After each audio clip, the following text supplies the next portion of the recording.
والو هیوادوالو ملګرو دوستانو ټولو عام مسلمانانو تاسو ټولو ته په جمع د اختر مبارکي وایو او بیا د رب نه دا هیله لرو دا امید لرو د دې امیدوار یو خواستګار یو دا د رب نه غواړو چې الله رب العزت تاسو چې چېرته مې خوشحاله دی الله تاسو وساتي الله دې تاسو آباد وساتي الله دې تاسو په هر ځای کې ودان وساتي وروڼو دا ورځه دوه ورځې د خوشحالۍ دی رسول الله صلی الله علیه وسلم د حدیث مفهوم دی نبی کریم صلی الله علیه وسلم فرمای وی د مسلمانانو دپاره دوه ورځې الله د حدیث مفهوم دی په د کال کې د خوشحالۍ ګرځولي یو د وړوکي اختر یو د غټ اختر ورځ چې موږ پښتانه ورته غټ اختر وایو وروڼو دا د خوشحالۍ ورځ ده پکار دا ده چې موږ ټول د یو بل سره میلو شو د یو بل سره خفګانونه نفرتونه ختم کو او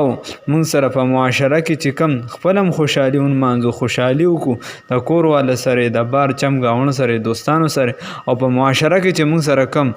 بې وسه او غریب خلک دي یتیمانان دي کمزوري دي چې هغیم ځان ته راجوح کو د سینې سره راجوح کو او هغې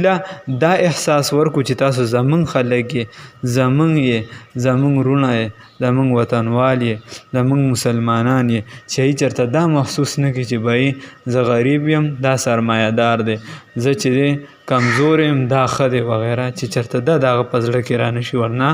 موږ به د رب العزت هم چې دی مجرمان وګرځو موږ به چې دی ګناهګار وګرځو موږ به د امت هغه امتي تقاضا هم ادا نه کړو موږ به د محمدیتوب تقاضا هم ادا نه کړو او موږ به چې دی د معاشرې هم ګناهګار وګرځو د معاشرې د ورورولۍ د انسانیت هغه تقاضې به پوره نه کړو الله رب العزت د عمل کولو توفیق راکړي الله رب العزت د خوشحالي په موږ باندې ښکلې په آرام او په سکون او په راحت سره تېره کړي والسلام مع الاحترام